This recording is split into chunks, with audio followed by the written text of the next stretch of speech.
if you're in the San Francisco area, you're going to get a lot of fog, especially in the summer.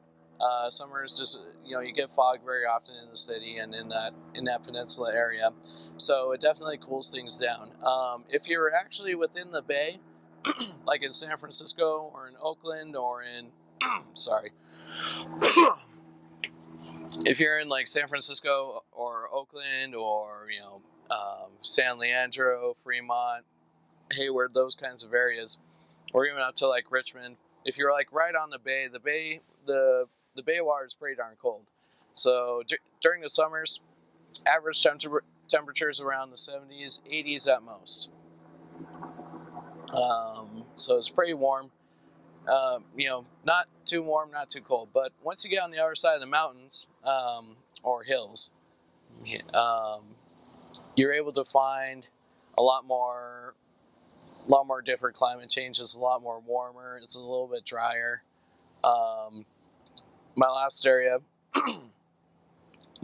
I served in was an area called Brentwood, where it was a lot of corn out there, so it was a lot of farming situations. But their local magazine was titled 112 degrees, describing the average temperature in the summers.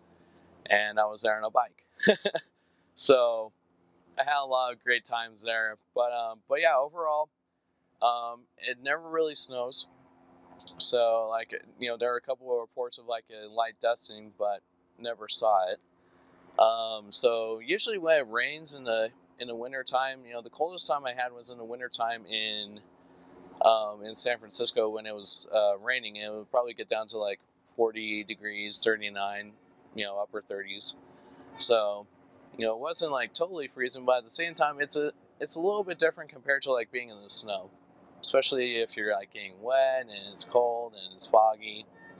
But overall, it's not bad. At least I wasn't, off in like a really hot and humid climate and all that.